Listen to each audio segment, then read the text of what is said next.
ব্যাপারটা কি আমি বলি, এই যে প্রধানমন্ত্রীকে গালি দেওয়া না, এটা হলো রাজনীতি। যে কোনো কিছু ঘটুক ওনাকে আমি গালি দিব, দিলে পরে আমি পলিটিক্যালি আমি এক কদম অগ্রসর হতে পারবো। এটা হলো এক ধরনের মানসিকতা।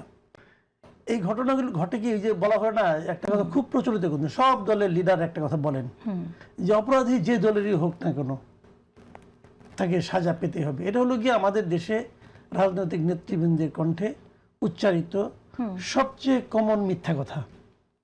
উনি এটা মিন করেন না, উনি এটা বলার জন্য বলেন, এবং ওনার দলের লোক হলে উনি তাকে ছাড়ানোর জন্য হয় প্রত্যক্ষ অথবা পরোক্ষভাবে প্রভাব বিস্তার করেন ওনাকে মুক্ত করার জন্য। একটাই যোগ্যতা, সে আমার দলের লোক। আপনি ভাবেন 2024-এর আগে প্রত্যেকটা থানায় সবচেয়ে প্রভাবশালী ব্যক্তি কে ছিল? ওই এলাকার যুবলীগ অথবা স্বেচ্ছাসেবক লীগ অথবা ছাত্রলীগ অথবা আওয়ামী লীগের কোনো না কোনো নেতা। তো সেই নেতাগুলি কি এখন ওই থানায় যে ওই প্রভাবটা বিস্তার করতে পারবে? পারবে না। তো তারা তো 17 বছর প্রভাবটা বিস্তার করছে, তো এখন পারবে না কেন? পারবে না এই কারণে দলটা এখন ক্ষমতায় নাই। তার মানে যে দল ক্ষমতায় থাকে সেই দলের লোকজন পারে প্রভাব বিস্তার করতে। আচ্ছা, পারে কেন? পারারও দুটো কারণে। একটা কারণ হলো, তার ক্ষমতাটাকে যদি ওই প্রশাসন অথবা পুলিশ যদি সে ক্ষমতাটাকে ইগনোর করে, তাহলে পুলিশ বিপদে পড়ে। যেমন ইয়ের আমলে, আপনার কি বলে, আমাদের অন্তর্বর্তী সরকারের আমলে এই স্টুডেন্ট নামধারী কিছু লোকজন যেত, যে পায়ের উপরে পা তুলে হুমকি দিত, ওটা পুড়িয়ে দিয়েছি, ওকে জ্বালিয়ে মেরেছি। তারপরে কোনো পুলিশ হয়তো আত্মসম্মান রক্ষার জন্য তাকে অ্যারেস্ট করলে মধ্যরাত তারপর কোর্ট বসে তার জামিন হয়ে যেত। কিন্তু ওটা কি এখন হবে? ওই পুলা এখন পারবে? পারবে না। কেন পারবে না? কারণ তার যে প্রশ্রয়দাতা, তার যে মাথার উপরে যে হাতটা ছিল, সে হাতটা এখন সরে গেছে। এখন কোনো একজন ওই ছাত্র প্রতিনিধি যে বলতে পারবে? পারবে না। তো তখন তো পেরেছে। তার মানে পরিবর্তনটা হয়েছে কোথায়? মাথায়। কিন্তু মাথায় পরিবর্তন হলে সঙ্গে সঙ্গে সারা দেহ সেই অনুযায়ী আচরণ করতে থাকে। তো এখন এটা কি মনে ঘটে? এখন আমি কি বলবো যে আমাদের বর্তমান যিনি আথার সর্বোচ্চ জায়গায় যিনি আছেন, তারেক রহমান, উনি কি এটাকে করতেছেন? বুঝলেন? উনি করতেছেন কিনা এটা এখনো কেউ জানে না। উনি যেই মাত্র এটা অ্যাকশনে যাবেন, তখন ওই লোকগুলি বুঝবে যে না, উনি তো করছেন না। ওরা কিন্তু ভাবছে যে আগে যেমন ওরা করতো, আমি এখন এরকম ভাবে করলে আমি এই আমাদের মানে নেতৃবৃন্দ, আমরা তাদের কাছ থেকে একই ধরনের প্রশ্রয় পাবো। যেই মাত্র নাকি একটা প্রশ্রয় না দেওয়ার মতো ঘটনা ঘটবে, বড় ধরনের ঘটনা ঘটবে, সেই মাত্র কিন্তু বাকির একটা মেসেজ পেয়ে যাবে, না এই লোক তো দেয় না প্রশ্রয়। তাহলে কিন্তু পরিবর্তনটা মাথার থেকে আসতে হবে। আবার এই পরিবর্তনটা যার কাছ থেকে আমি প্রত্যাশা করছি, তিনি যদি আবার কারো কারো ক্ষেত্রে কঠোর হন, কারো কারো ক্ষেত্রে নমনীয় হন, তাহলে কিন্তু ওনার এটা আর কাজ করবে না। কারণ শুরু থেকেই ওনাকে অ্যাকশনটা নিতে হবে। যেই মাত্র উনি শুরু থেকে অ্যাকশনটা নিতে পারবেন, সেই মাত্র কিন্তু কাজটা হবে। আমি আপনার একটা ছোট্ট উদাহরণ দিচ্ছি। কিন্তু এই ঘটনাটা যখন সামনে আসলো, আমরা তো খুব অল্প সময়ের মধ্যে দেখলাম যে অভিযুক্ত নুরাকে গ্রেফতার করা হলো। সো অ্যাকশন দ্রুত নেওয়া হয়েছে, কিন্তু তারপরও এই যে আপনার ট্যাগিং, এটাকে আপনি ট্যাগিং তো চলতেই থাকবে, কারণ তারা তো এখনো জানছে না যে ট্যাগিং এর কাজ হবে কিনা। তারা তো ট্রাই করে যাবে, কারণ এতে তো তাদের পলিটিক্যাল বেনিফিট আছে, তারা ওভাবে এটা চিন্তা করবে। কিন্তু কিছু লোক তো সবসময় থাকবে।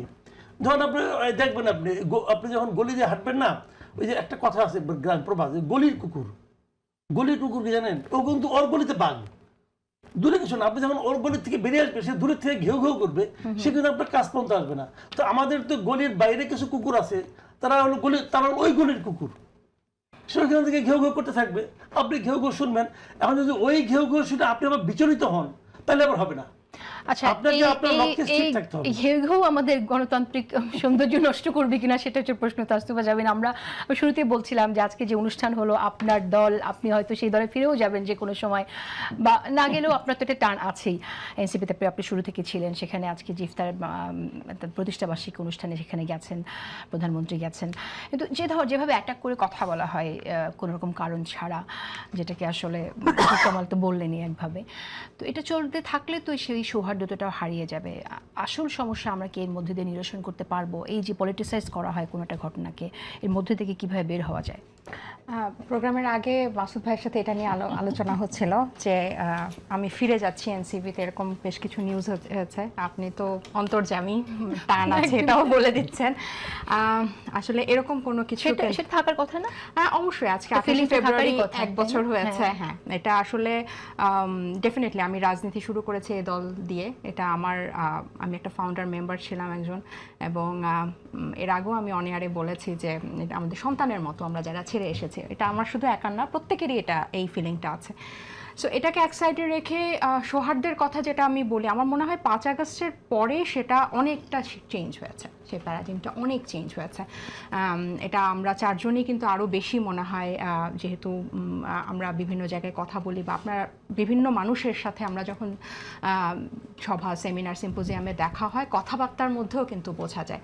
মাসুদ ভাই যেটা বললো যে অ্যাটাক করে কথা, এটা আমার মনে হয় না যে শুধু জুলাই পরবর্তী তরুণরা এটা করে। এটা আসলে মানে 17 বছর এক ধরনের বাক স্বাধীনতা কমপ্লিটলি বন্ধ করে রাখার পরে, এটা ধরেন 2 থেকে 3 বছর পর, 5 বছর পর আমার কাছে মনে হয় যে মানুষ 17 বছরের মানে এখন যা ইচ্ছা তাই বলবো, যা ইচ্ছা তাই কি বলে না। আমার কাছে মনে হয় যে এই যে সমালোচনাটা হচ্ছে, এটা তো আপনি যা ইচ্ছা তারটাকে যদি আপনি ফিল্টার করে ফেলে দেন, বাকি যে সমালোচনাটা হচ্ছে, এটা তো আমার কাছে মনে হয় এটাতে বাংলাদেশ বা রাষ্ট্রই উপকৃত হচ্ছে। আপনি বাংলাদেশ ব্যাংকের গভর্নরের অপসারণের প্রক্রিয়াটাকে কেন্দ্র করে আমার তো মনে হয় বিএনপি বা প্রো বিএনপি অ্যাক্টিভিস্টরা সবচেয়ে বেশি সমালোচনা করেছে, সবচেয়ে বেশি যা খুশি তা বলেছে সবসময় বলে। হ্যাঁ, সো এটা হচ্ছে যে এটাই তো আপনি আমি বলবো যে তাহলে কি আমি বলবো যে তারাও ঘেউ ঘেউ করছে না।